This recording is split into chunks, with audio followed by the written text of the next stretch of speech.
Hi, and welcome back to The Guns of August by Avalon Hill, published in 1981. Just starting the game. This will be the first game turn. It'll be August of 1914. And I think I explained it already, but the sequence of play starts with the Central Powers. They have their player turn first, and then the Allied player has their player turn. And then there is an interphase in which various other functions are performed. The sequence of play for both players is War Declaration Phase, Supply Determination Phase, Movement Phase, Combat Phase, Demoralization Removal Phase, and the Isolation Phase. So the first thing we're going to do for the Central Powers is declare war. And before we do that, there's just a couple of special rules for one map. And basically, I am just playing with the one map, which is actually two of the map boards, but it's considered a one map scenario.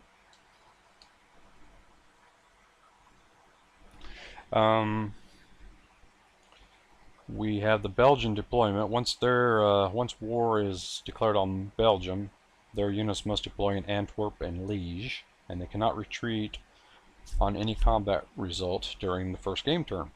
Then we have the British Expeditionary Force. The British units must deploy in Britain. During the first game turn, these units must use sea movement to transfer to France.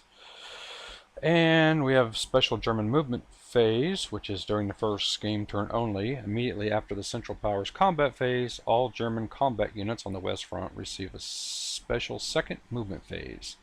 This is treated exactly like a normal movement phase, except only German combat units on the West Front may be moved.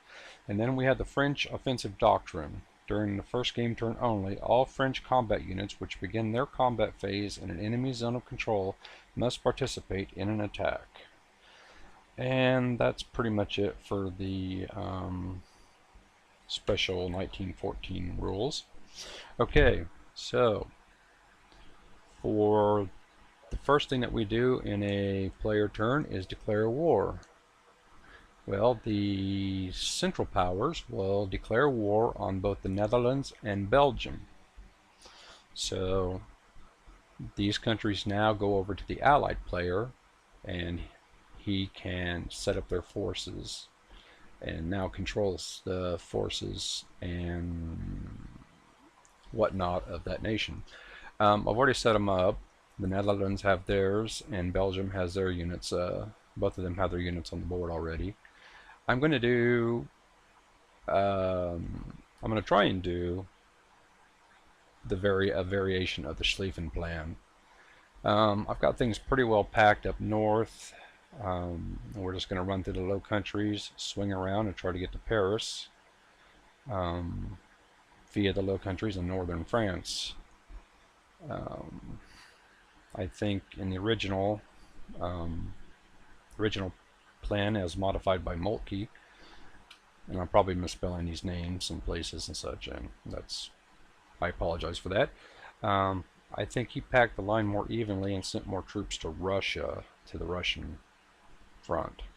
Not for sure on that, but anyway, he weakened the northern attack, and that resulted in eventually a stalemate. But this is a period of the mobile phase of the war, so we'll see what happens. Can't build entrenchments or whatever until October, so it should remain mobile until October. So when I come back, I will hopefully have done the movement phase for the Germans, and I'll show you where the position of the units is, or something like that. Darn English. Alright, talk to you later. Bye. Okay, this is after the German, well, I guess I should say Central Powers movement phase. Basically, most of the units moved up to contact with the French and Belgian and Netherlands troops. So we are going to now go into combat. Let me see here real quick. I'm probably messing this up. And we're going to stop while I quit. Okay, this is the position of the units after the movement phase. I skipped the supply phase because at the start of the turn it looked like everybody was pretty much in supply, so I didn't have to really worry about that. But anyway, the Central Powers have basically moved up into the Netherlands and to Belgium after declaring war, and have moved most of the rest of their units up into contact with the French units. They're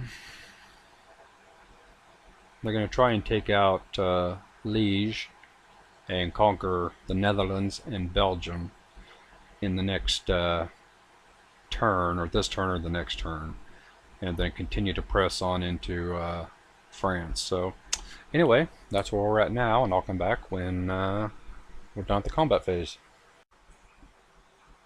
Okay, this is the end of the Central Powers turn. We made absolutely no progress. The combat results table is extremely brutal, as it should be. Look over here real quick. Right here is the dead pile. I lost 3 Central Powers units, German units. They were 574s, the strongest units on the board for the Germans. And then we lost a 353 Belgian infantry corps. So very brutal. In addition, I have 1 demoralized Central Powers unit here, and that is about it. So not a very good start for the Central Powers. I'm going to go ahead and do the Allies, and we'll see what happens then. So very, very, it's going to be a very tough game. I'm going to have to figure out some strategy and tactics and see if I can improve my play. Alright, talk to you later. Alright, we are just now finishing up the August turn of 1914, and we're at the end of the game turn, and the Allied powers have just gone and finished their turn. I guess this little siege marker over here. I don't know where it goes. I'll find the home board here in a minute. As we can see, there are multiple disruptions on both sides. Even though the French have to attack on the first turn, they did quite well, getting several BDs, which is both demoralized, and several results like that, in which the Germans went ahead and retreated and not sacrifice any units, where the French sacrificed units and didn't have to do a retreat and thus become demoralized. Over here, the BEF has landed, and since they used sea movement, they couldn't move this turn. So overall, I'm going to have to score this turn for the Allied powers. The Central Powers made absolutely no progress. They captured no hexes, and they have a large portion of their force demoralized, and those will not come off until, I guess, this next turn. So anyway, there's where we stand right now at the end of game turn 1. The next turn will be September 1914. So until then, we'll catch you later.